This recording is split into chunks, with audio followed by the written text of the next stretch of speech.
Just thought you'd be curious to know whereabouts your bees are at. But my BC bees look really good so far. Just ticking along. They're working right to the top. They're not full to the top. I would say I've already broke these boxes apart. This is an Emily Huckster. And these two over here are Jacobs. So they have half a box of honey anyways. Working to the top, and I'm not going to see these for another 1, 2, 3 weeks. Hopefully the flow carries on. I might have to move this yard because the canola is ending just over here, and I have a spectacular sunflower field, or I should say my brother is growing a spectacular sunflower field. I'm going to move these babies up. Okay, here's Jacob. This is all Jacobs here. He's right to the top. I mean, they're spreading the nectar. I have 4 boxes here. They're spreading the nectar amongst them all. Can I get in here?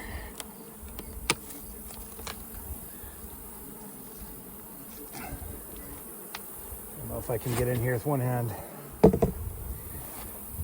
Ugh. So that box isn't full, but I would say I'd call that a beginning of a partial. Well on their way. Not too bad for beginning of June shook packages, don't you think? So I'm happy with your stock. I might even twist your arm to send me with an extra 100 queens.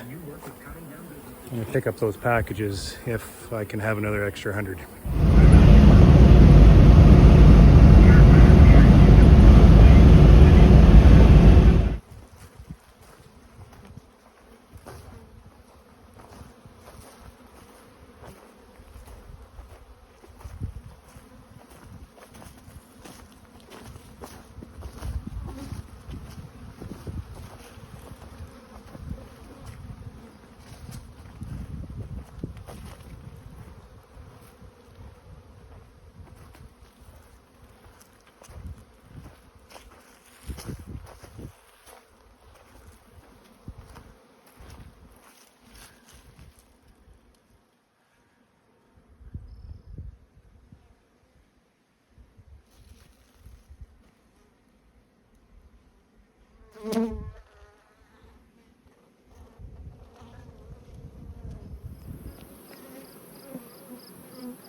During my rounds, I run into a pretty tough yard.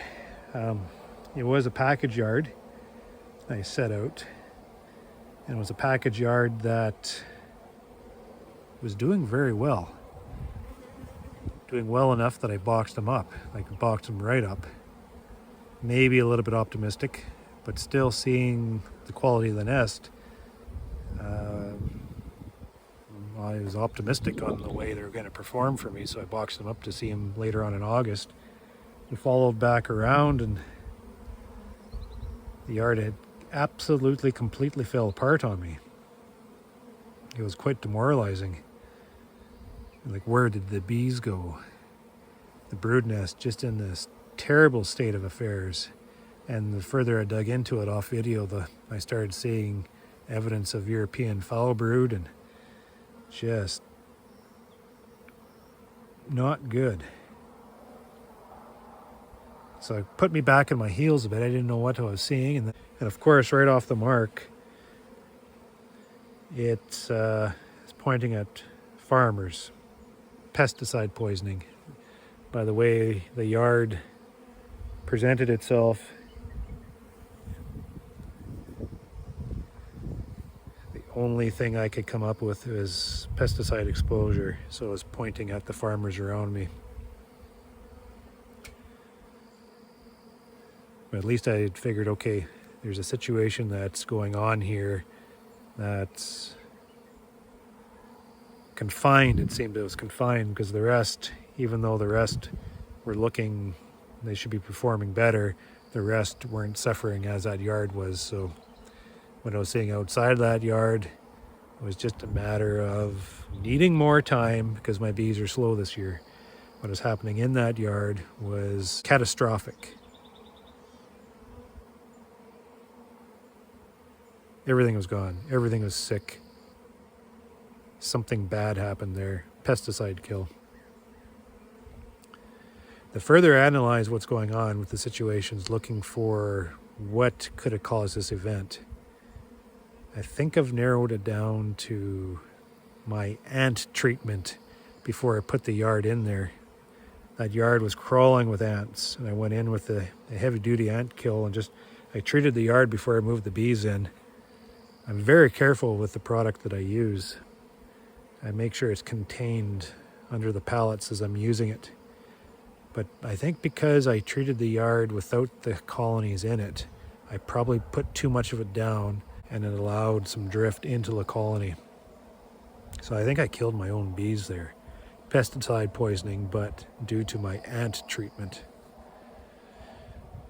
And it's got my heart in my throat because I'm like, what the hell?